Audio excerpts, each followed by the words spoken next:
الحمد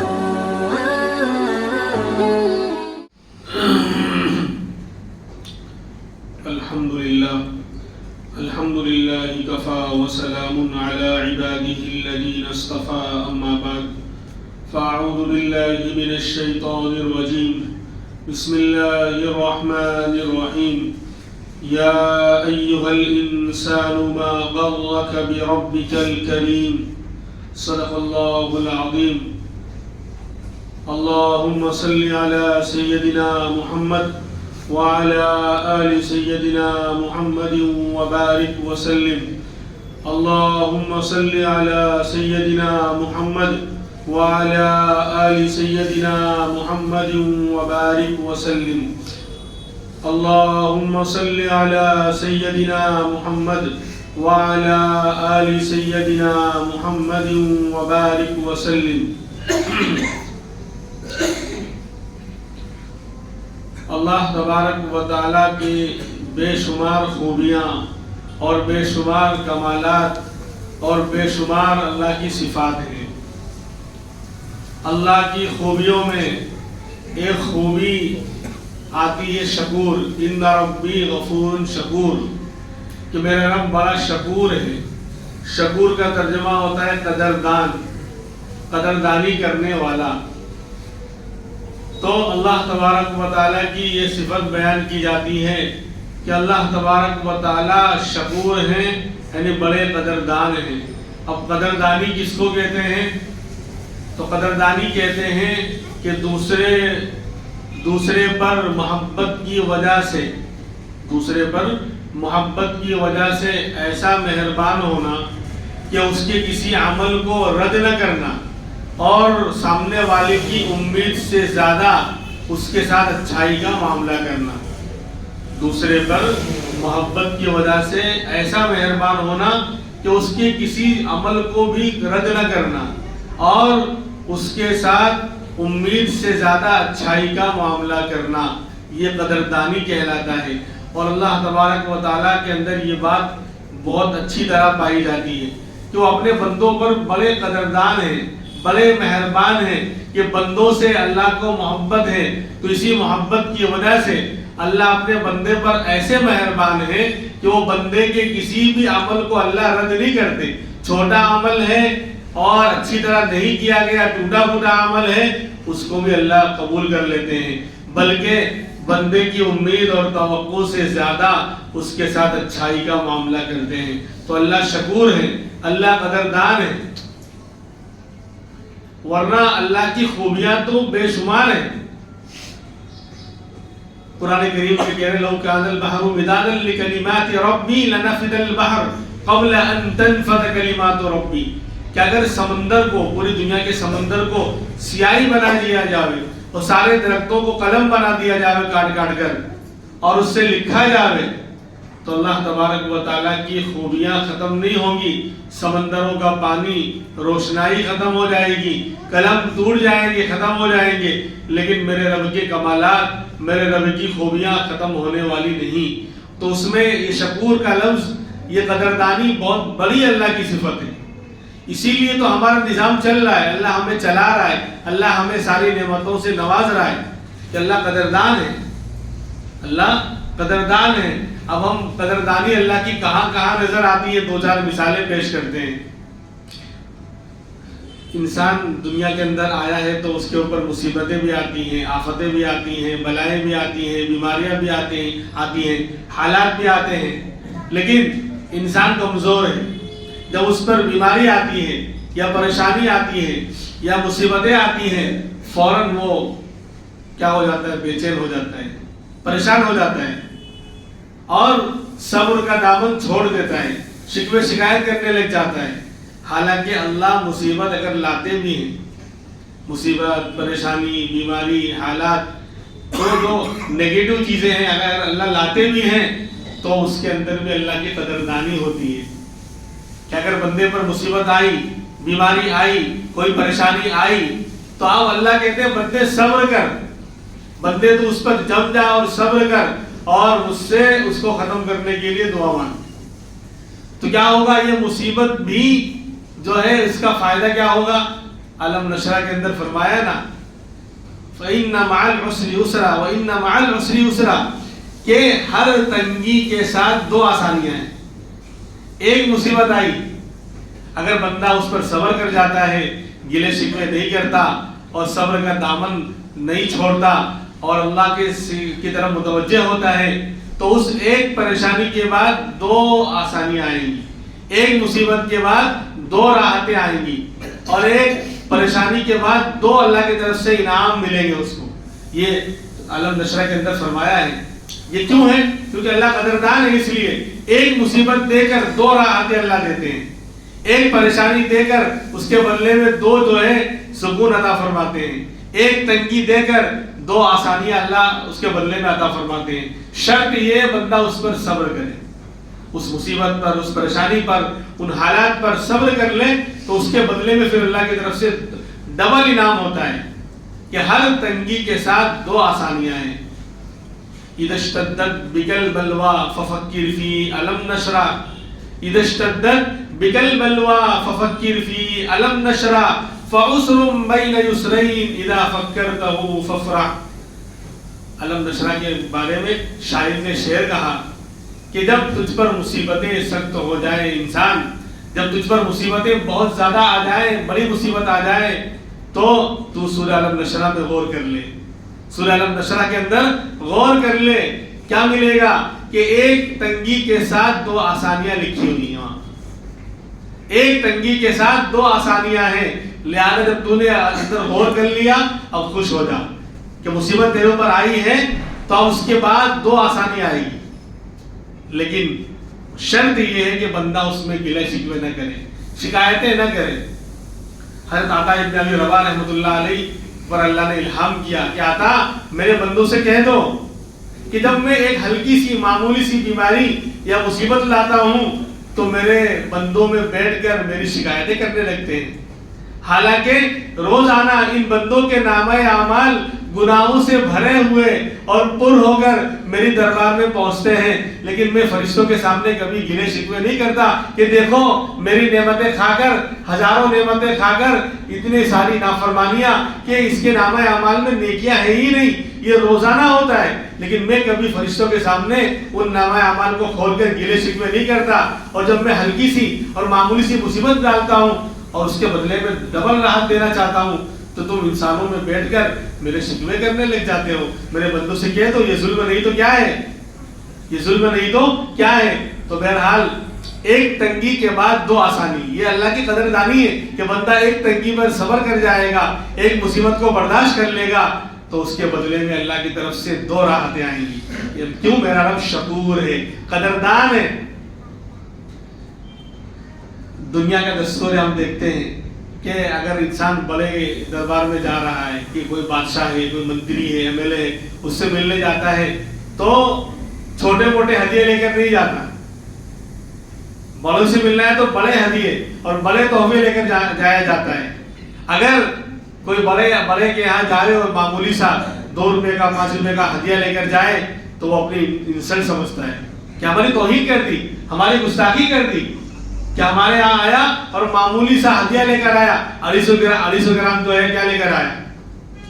چوینا لے کر آیا. تو لیکن میرے رب کا حال دیکھیے کہ سب سے بڑا ہے وہ، رب العالمین ہے وہ، مالک الملک ہے وہ، ساری حکومتوں کا بادشاہ اور مالک ہے وہ، ساری حکومتیں، سلطنتیں، بادشاہتیں اس کے قبضے میں ہیں، ہر چیز کا وہ مالک ہے. لیکن اگر بندہ معمولی سا عمل کرتا ہے تو بھی اس کی اللہ قدر کرتا ہے. یہ نہیں کہتے کہ چھوٹا سا عمل کیوں کیا، ہم راستے سے چل رہے تھے، گزر رہے تھے، کوئی تکلیف دہ چیز پڑی ہوئی تھی. ایمان کا بہت ہی ہلکا شعبہ ہے یہ، پتھر، کانٹا یا اور کوئی چیز ہم نے سائڈ میں کر دی، کوئی خرچہ نہیں ہوا، کوئی وقت نہیں لگا، کوئی محنت نہیں لگی، لیکن اللہ اس عمل کی بھی لاج رکھتے ہیں. معمولی عمل لے کر بھی بندہ اگر اللہ کے دربار میں جاتا ہے تو یہ نہیں کہتے کہ میں بڑا ہوں، میرا دربار بڑا ہے، اتنا چھوٹا سا ہدیہ لے کر آ گیا. دنیا کے بادشاہ جو اللہ سے کمزور ہیں، حقیر ہیں، محتاج ہیں، لیکن دنیا کے اعتبار سے وہ بڑے ہوتے ہیں، اور ان کے دربار میں کوئی بندہ جائے اور معمولی ہدیہ لے کر جائے تو وہ انسلٹ سمجھتے ہیں، اس کو ریجیکٹ کر دیتے ہیں، اپنی توہین سمجھتے ہیں. لیکن اللہ کہتے ہیں فَمَن يَعْمَلْ مِثْقَالَ ذَرَّةٍ خَيْرًا يَرَهُ، کہ جو معمولی سا رائے کے دانے کے برابر بھی عمل لے کر آئے گا، کل قیامت میں اس کو دیکھ لے گا وہاں. یعنی ہم اس کی بھی قدر کریں گے، اس کو بھی درج کریں گے. اور چھوٹی موٹی چیز آدمی پھینک دیتا ہے کیا تھا، لیکن اللہ فرما رہے ہیں کہ جو ذرے کے برابر، رائے کے برابر بھی معمولی عمل بھی اگر کیا ہے بندے نے، بندہ تو بھول گیا، بندہ تو پانی پینے کھڑا تھا، کوئی پیچھے کوئی دوسرا آدمی کھڑا ہے، اس نے تو کہا کہ اللہ اکرام کر دوں، مسلمان ہے، پہلے اس کو پلا دوں، چھوٹا عمل ہے، بعد میں پی لوں گا، یہ تو بھول گیا. لیکن اللہ کے نامہ اعمال میں یہ چھوٹا عمل بھی کہ مسلمان کے مسلمان ہونے کی وجہ سے اس کے اکرام میں اس کو پانی پہلے پیش کیا. تو فَمَن يَعْمَلْ مِثْقَالَ ذَرَّةٍ خَيْرًا يَرَهُ، کہ خیر کا رائے کے دانے کے برابر خیر اگر بندے نے کی ہے، يَرَهُ، کل نامہ اعمال میں اس کو دیکھے گا وہ. یعنی اللہ اس کو بھی قدر کریں گے، یہ نہیں کہیں گے پھینکو اس کو، یہ معمولی چیز کہاں سے آ گئی، ہم تو بڑے ہیں، بڑا عمل چاہیے، پوری رات کا سجدہ لمبا چاہیے، 112 رکعت تہجد کی چاہیے. نہیں، بلکہ چھوٹا عمل بھی اللہ قبول کر رہے ہیں. یہ قدردان میرے رب کی شکور اور قدردان ہونے کی علامت ہے. پھر ہم دنیا میں دیکھتے ہیں کہ ہمیں کوئی کام سرکاری کروانا ہوتا ہے، ہمیں فارم بھرنا پڑتا ہے، اپلیکیشن دینا پڑتا ہے، پاسپورٹ بنانا ہے مثال کے طور پر، تو فارم کیا صحیح فارم بھرنا پڑے گا، نام، ایڈریس، ہر چیز، ایک اسپیلنگ کا بھی فرق ہوگا تو فارم کیا ہو جائے گا، ریجیکٹ. یہ نہیں کہے گا خالی جہاں پر غلطی اس ڈال دو، خالی نہیں، نیا فارم بھر کے لاؤ. ایک اسپیلنگ، ایک ABCD کا آگے پیچھے فرق آ گیا تو پورا فارم ریجیکٹ، بولے نیا بھر کے لاؤ. لیکن اللہ تبارک و تعالی شکور ہے، قدردان ہے، مہربان ہے. بندہ عمل کر رہا ہے، نماز پڑھ رہا ہے، نماز پڑھ رہا تھا اور اس میں بھول ہو گئی، 2 رکعت ہوئی کہ 3 رکعت ہوئی، تو مسئلہ یہ لکھا ہے کہ اپنی غالب گمان پر عمل کرے. اگر غالب رائے یہ کہہ رہی کہ 2 رکعت ہوئی تو 2 رکعت سمجھ کر 3 اور چوتھی رکعت پوری کر لے. اور اگر غالب گمان اس کا یعنی عقل یہ کہہ رہی 3 رکعت ہوئی ہے تو 3 رکعت سمجھ کر 1 رکعت اور ملا کر 4 رکعت پوری کر لے. یہ نہیں کہا کہ فارم ریجیکٹ ہو گیا، وہاں خالی ایک ہی جگہ ای لکھ دیا تھا، ایک ہی جگہ ای لکھ دیا تھا، تو یہ نہیں کہا کہ اس کو مٹا کر یہ صحیح کر دو، نہیں نیا فارم بھرو. تو یہاں ریجیکٹ نہیں کیا، کہا کہ ٹھیک ہے وہی نماز ہم مکمل کر لیں گے. سجدے سو وغیرہ کا مسئلہ وہ تو تفصیلات ہیں بہرحال. لیکن اللہ نے یہ نہیں کہا کہ وہ عمل بیکار ہو گیا، ریجیکٹ ہو گیا، اب نماز واپس پڑھنی پڑے گی. تمہیں نماز میں شک ہو گیا، شک ہو گیا تو نماز فوراً نہیں ٹوٹتی. یہ اللہ کی قدردانی ہے، اللہ شکور ہے. ایسے ہی انسان جو ہے کسی جنگل میں پہنچ گیا جہاں پر قبلے کا پتہ ہی نہیں چل رہا ہے، پچھم کدھر ہے، مغرب کدھر ہے، نماز کس طرح پڑھنی ہے. اب اس نے مسئلہ آتا ہے کہ ایسے موقع پر جہاں کوئی بتانے والا بھی نہیں اور اندھیرا ہے، پتہ بھی نہیں چل رہا ہے کہ کس سمت میں نماز پڑھنی ہے، تو تحری کرے، عربی کا لفظ ہے غور و فکر کرے، دل سے مسئلہ پوچھے. دل جس طرف گواہی دے دے کہ یہی پچھم ہے، یہی مغرب ہے، کعبہ ادھر ہی ہوگا، تو دل نے اگر گواہی دے دیا کہ ادھر ہے تو ادھر نماز پڑھ لے، اس کی نماز ہو جائے گی، چاہے اگر غلط بھی ہو تو بھی ہو جائے گی. اب ایک بندے نے جو ہے تحری کر کے غور و فکر کر کے نماز پڑھنا شروع کیا، دل میں آیا کہ اس طرف ہے قبلہ، اندھیرا تھا، جنگل ہے، کوئی بتانے والا نہیں ہے، یعنی معلومات کا کوئی ذریعہ نہیں تھا. وہ بھی ہوتا ہے نا موبائل کے اندر بھی ہوتا ہے، یعنی کوئی چیز، کوئی ذریعہ تھا ہی نہیں، نہ بتانے والا انسان، نہ یعنی دھوپ نکلی ہے کہ سورج ہے کہ اس سے پتہ چل رہا ہے، کچھ بھی نہیں تھا. اس نے تحری کر کے اس طرف نماز پڑھنا شروع کیا. اندھیرا تھا، بادل چھائے ہوئے تھے، پتہ نہیں چل رہا تھا کہ اچانک بادل چھٹا اور سورج نکلا اور اس کو اندازہ ہو گیا کہ نہیں یہ تو غلط تھا، ادھر ہے قبلہ.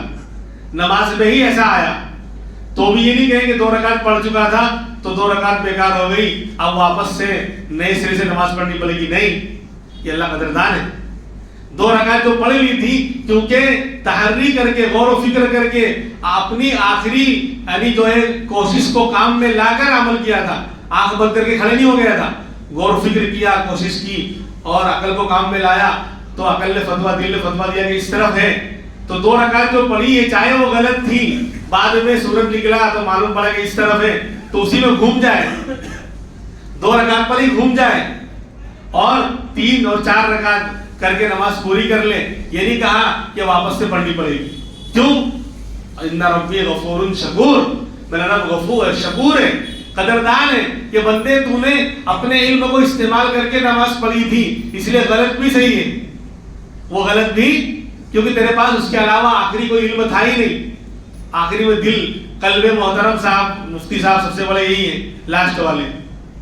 ہاں, ایمان والے کے دل کو سب سے بڑا مفتی کہا ہے, لیکن شرط یہ ہے کہ دل میں نور ایمانی ہونا چاہیے.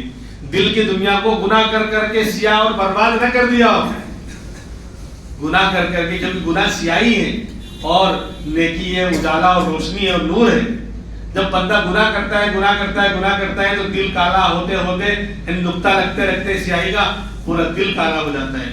تو اب وہ اس دل کے اندر خیر کا مسئلہ حل نہیں ہوتا. لیکن اگر مومن کا دل ہے اس طرح سیاہ اور کالا نہیں ہوا ہے گناہوں کی وجہ سے, تو اگر بندہ گناہ کرنے جائے گا تو دل میں ضرور خیال آئے گا, دل میں کھٹکے گا یہ تو غلط کر رہا ہے, یہ تجھے اس کے بارے میں تحقیق کرنی چاہیے.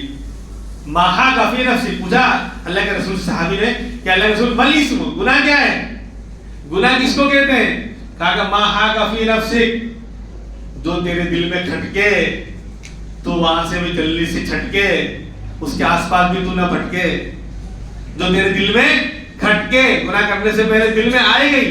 اگر ایمان کی چنگاری اندر ہے, دل کالا نہیں ہوا ہے گناہوں سے, تو کوئی بھی غلط کام بندہ کرنے جائے گا نا, دل میں خیال آئے گئی کہ یار یہ تو صحیح کر رہا ہے کہ غلط کر رہا ہے, یہ غلط تو نہیں ہے, اس کے بارے میں تحقیق کرنی چاہیے. وہ تو بندہ دل کی سنتا نہیں اور اپنی من چاہی میں نفسی کی سن لیتا ہے. نفس اور دل الگ الگ ہے, نفسی کی سن لیتا ہے تو گناہ کر لیتا ہے. ورنہ ما حق فی نفسی, یہ گناہ کی پہچان بتائی کہ مومن استفتی قلبک فإنہ یفتیک, کہ اپنے دل سے فتویٰ پوچھ, آخری درجہ ہے اپنے دل سے فتویٰ پوچھ, وہ تجھے فتویٰ دے گا, وہ بڑا مفتی ہے. خیر, تو اللہ شکور ہے, اللہ قدردان ہے, اس لیے عمل غلط تھا تو بھی کیا کر لیا, قبول کر لیا. اور اللہ کی قدردانی کی انبیاء علیہ السلام ہوں کہ صحابہ کرام ہوں, اللہ والے ہوں, بے شمار مثالیں موجود ہیں. حضرت عبداللہ ذوالبجادین رضی اللہ عنہ ایک نوجوان صحابی ہیں, مدینہ منورہ سے باہر دوسری بستی میں رہا کرتے تھے. ان کو پتا چلا, بالکل 18-20 سال کا نوجوان آدمی, ان کو پتا چلا کہ مدینہ منورہ میں امام الانبیاء محمد الرسول اللہ صلی اللہ علیہ وسلم تشریف لائے ہیں, اللہ کے نبی ہیں, اللہ کا پیغام سناتے ہیں. انہوں نے بات سنی اور چھپ کر آ کر اسلام قبول کر لیا. اور ان کی جو بستی تھی, بستی والے سب نان مسلم ہیں, کافر ہیں, مشرک ہیں. گھر میں والد نہیں تھے, چچا تھے, چچا سرپرست تھے اور والدہ تھی, سب جو ہے اسلام کے بالکل خلاف ہے. اب یہ گھر میں آ گئے, چھپ چھپ کر جو عمل کرتے تھے, اپنے ایمان کو چھپاتے تھے, لیکن عشق اور مشق چھپ نہیں سکتا, عشق اور مشق چھپ نہیں سکتا. مشق اگر اوریجنل خوشبو آپ لگا کر آئے ہیں تو وہ خوشبو چھپ نہیں سکتی, وہ تو اپنا اثر دکھائے گی. ایسے عشق ہے تو وہ بھی بھانڈا پھوٹے گا. تو ایسے ہی اللہ سے عشق تھا, نبی سے عشق تھا, تو ایک دن پتا چل گیا, چچا کو ڈاؤٹ ہو گیا, شک ہو گیا, کچھ عمل کرتے ہیں کچھ پڑھتے ہیں. بلا کے پوچھا کہ عبداللہ یہ تم کیا کرتے ہو؟ تو بتایا کہ کیا تم ایمان لے آئے ہو, محمد رسول اللہ پر ایمان لے آئے ہو صلی اللہ علیہ وسلم؟ تو کہا کہ ہاں ایمان. اب جب بات کھل گئی تو آپ ڈرنا کیا, عشق کیا ہے, پیار کیا ہے, تو ڈرنا کیا. تو جب معاملہ کھل گیا تو کہہ دیا ہاں میں ایمان لے آیا ہوں.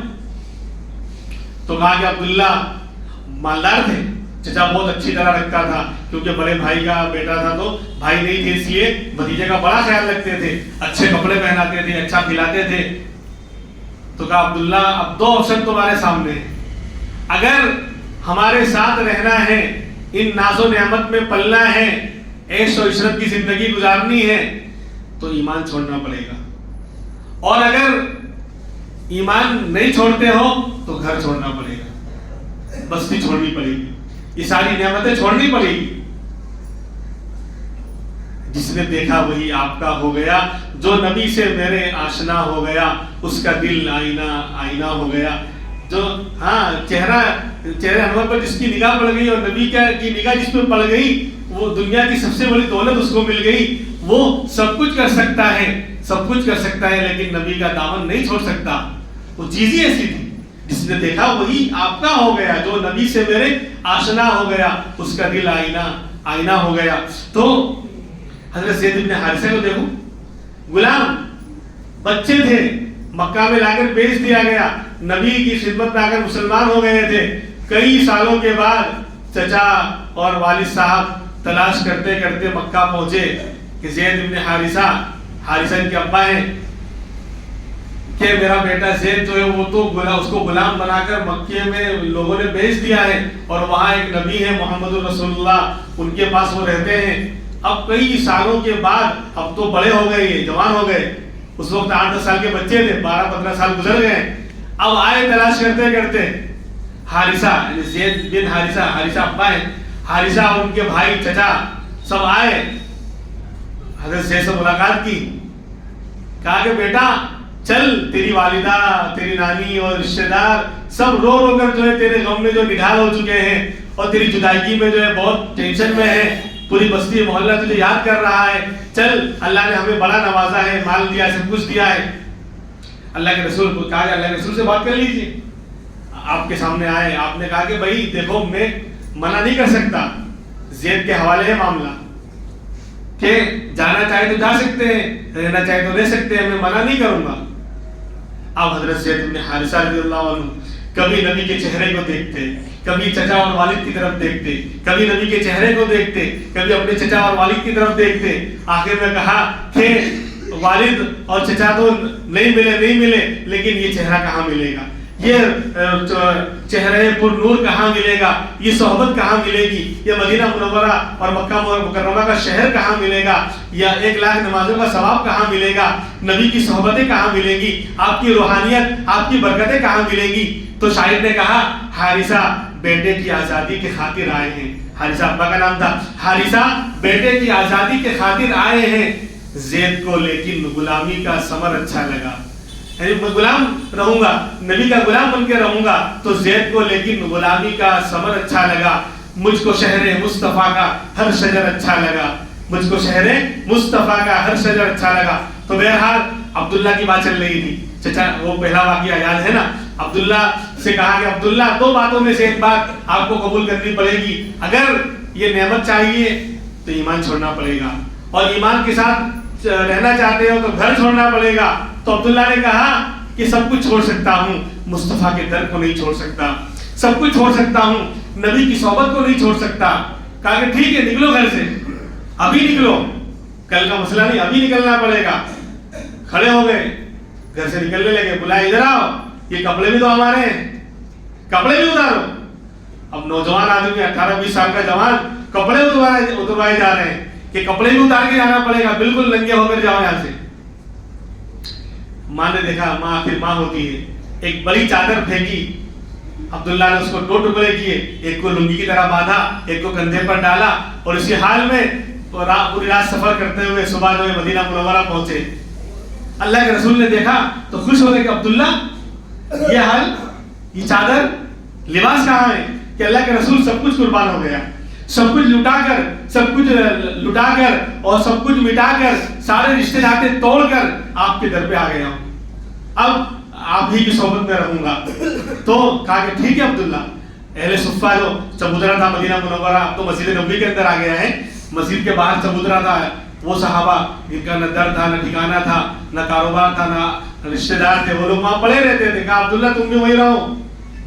اب جس نے ایمان کو، ہم تو ماں کے پیٹ سے مسلمان ہیں، اسی لیے کلمے کا پاور کیا ہے، اللہ اکبر کی صدا میں کتنی طاقت ہے، ذکر اور تلاوت میں. ایک نوجوان محلے سے گانا بجا کر گزر سکتا ہے، لیکن اللہ اکبر کی صدائیں بلند کرنے میں ہمیں شرم آئے گی، ذکر اور تلاوت کرنے میں شرم آئے گی، کیونکہ ہمیں نہیں معلوم ذکر کا کیا بھاؤ ہے، ہمیں نہیں معلوم کلمے کی طاقت کیا ہے، ہمیں نہیں معلوم کہ قرآن کی تلاوت کا پاور کیا ہے، کیونکہ ہمیں تو ماں کے پیٹ سے مل گیا، ہمیں تو پیدائشی ہم مسلمان ہیں۔ یہاں عبداللہ نے سب کچھ لٹایا ہے، اپنا وطن بھی، گھر بھی، رشتہ دار بھی، والدہ بھی، سارے عیش و عشرت کے سامان بھی، سب کچھ لٹا کر ایمان کو حاصل کیا تھا، سب کچھ لٹا کر کلمے کو حاصل کیا تھا، سب کچھ لٹا کر امام الانبیاء کے در کو حاصل کیا تھا، سب کچھ لٹا کر اللہ کے تعلق اور رشتوں کو حاصل کیا تھا۔ اس لیے تو گزرے اہل صفہ میں رہنے لگے، لیکن دل میں اللہ رسول کی محبت کوٹ کوٹ کر بھری ہوئی تھی، اللہ رسول کی محبت کوٹ کوٹ کر بھری ہوئی تھی، تو بے اختیار زور زور سے اللہ اکبر اللہ اللہ کی آوازیں نکل جایا کرتی تھی، یعنی دل سے نکلتی تھی، کیونکہ جب اسی کیفیت آپ سوچو کہ جس کا سب کچھ لٹ گیا ہو ایمان کے خاطر، تو اس کا اللہ سے تعلق کیسا ہوگا۔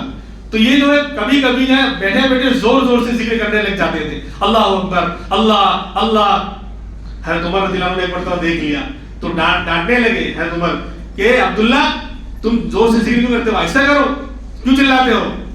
پیارے نبی نے سن لیا کہ عمر ان کو مت ڈانٹو، یہ عبداللہ اخلاص والا ہے، یہ اللہ کا ذکر دل سے کرتا ہے، کیونکہ اس کے دل میں اللہ رسول کے علاوہ کوئی ہے ہی نہیں، تو اس کے دل سے جو آواز نکل رہی ہے یہ دکھلاوا نہیں ہے، یہ اخلاص ہے، اس لیے اس کو کچھ مت کہنا آئندہ۔ اب کیا ہوا، عبداللہ نوجوان ہے، ایک مرتبہ سفر ہوا، اللہ کے راستے میں جہاد میں جانا ہوا، عبداللہ بھی نبی کے ساتھ ہے، پورا قافلہ صحابہ کرام کی جماعت آپ کے ساتھ ہے، راستے میں یہ بیمار ہو گئے، اور صحابہ کا حال کیا ہوتا تھا، الگ الگ جگہ پر لوگ جنگل میں قیام کرتے تھے، جہاں کوئی درخت مل گیا، جھاڑی مل گئی، تو عبداللہ الگ لیٹے ہوئے ہیں اور ان کو تیز بخار ہو گیا، بہت سخت بیمار ہو گئے۔ کسی نے آ کر بتایا اللہ کے رسول کو کہ عبداللہ بیمار ہے، ان کی طبیعت زیادہ خراب ہے، آپ فوراً تشریف لائیں۔ دیکھا تو ان کا سر کسی اینٹ کے نیچے، اینٹ کے اوپر رکھا ہوا تھا، لیٹے ہوئے ہیں، فوراً امام الانبیاء نے سر کو اپنی گود میں رکھ لیا، ان کے سر کو وہاں سے ہٹا کر اپنی گود میں لے لیا، ان کی طبیعت بہت زیادہ خراب، یہ نبی کو دیکھ رہے ہیں، نبی ان کو دیکھ رہے ہیں، اسی حال میں ان کی روح پرواز کر گئی، انتقال ہو گیا۔ یعنی نبی کی گود میں نبی کے چہرے کو دیکھتے ہوئے عبداللہ ذوالبجادین دو چادر والے نام پڑ گیا، کپڑا بھی اتار لیا گیا تھا، تو عبداللہ ذوالبجادین رضی اللہ عنہ کا نبی کی گود میں نبی کے چہرے کا دیدار کرتے ہوئے انتقال ہو گیا۔ اللہ کے رسول کی آنکھوں سے بھی آنسو جاری ہوئے اور فرمایا اے اللہ میں اس سے راضی ہوں، تو بھی اس سے راضی ہو جا، اے اللہ میں عبداللہ سے راضی ہوں، تو بھی اس سے راضی ہو جا۔ حضرت عمر کی چیخیں نکل گئی اور کہنے لگے کاش یہ میرا جنازہ ہوتا، میں یہاں پر پڑا ہوا ہوتا نبی کی گود میں نبی کے چہرے کو دیکھتے ہوئے، کاش میرا انتقال ہوتا۔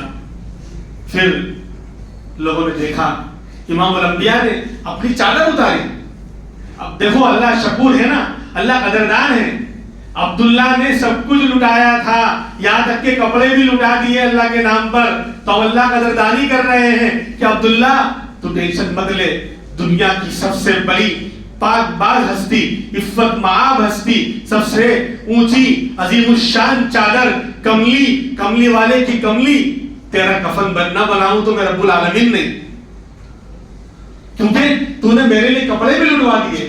تو اب امام الانبیاء نے چادر اتاری اور کہا عبداللہ میرے عبداللہ کو اس میں کفن دے دو، میرے عبداللہ کو اس میں کفن دے دو، جب جنازہ تیار ہو جائے مجھے اطلاع کرو۔ صحابہ کرام نے نہلایا اور نبی کی چادر میں کفنایا۔ دنیا والوں ہم دیکھتے ہیں جب میت کو قبر میں اتارنے کا وقت آتا ہے تو رشتہ دار قبر میں اترتے ہیں، باپ بیٹا اترتا ہے، چچا اترتا ہے، بھائی اترتا ہے، یعنی رشتہ دار قبر میں اتارنے کے لیے اترتے ہیں میت کو۔ یہاں تو عبداللہ کا کوئی نہیں تھا، سب کچھ کو تو قربان کر کے آئے تھے، کوئی رشتہ دار تھا ہی نہیں، اپنا کوئی تھا ہی نہیں۔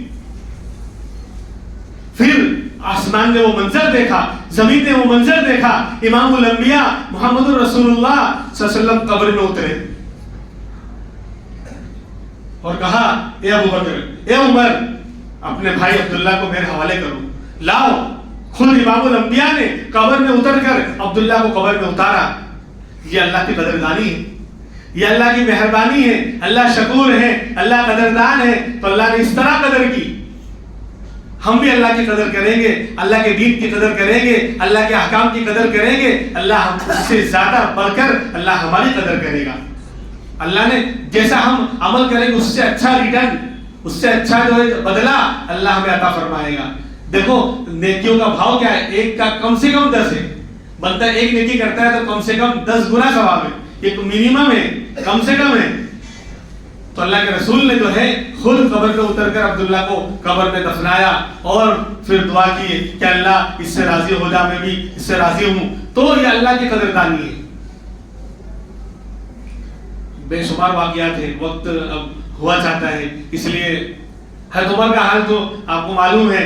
حضرت عمر رضی اللہ عنہ نے بھی دعا مانگی تھی، مکہ سے مدینہ کا سفر کر رہے تھے، چاندنی رات تھی، ایک جگہ جو ہے اترے، یعنی راستے میں رات کا وقت تھا، اور وادی کی طرف کھڑے ہو کر ٹھنڈی آہ بھری اور ہاتھ اٹھا کر دعا کر رہے ہیں، اللہم ارزقنی شہادۃ فی سبیلک واجعل موتی ببلد رسولک، یا اللہ تیرے راستے کی شہادت عطا فرما اور تیرے نبی کی شہر کی موت عطا فرما۔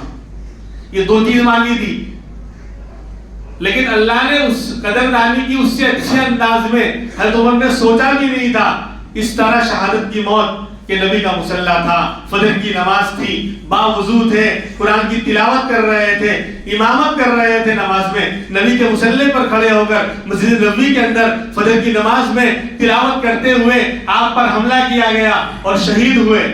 تو دیکھو دونوں باتیں ملی، شہادت بھی ملی اور موت نبی کے شہر میں مانگی تھی تو نبی کے مصلی پر آئی تھی۔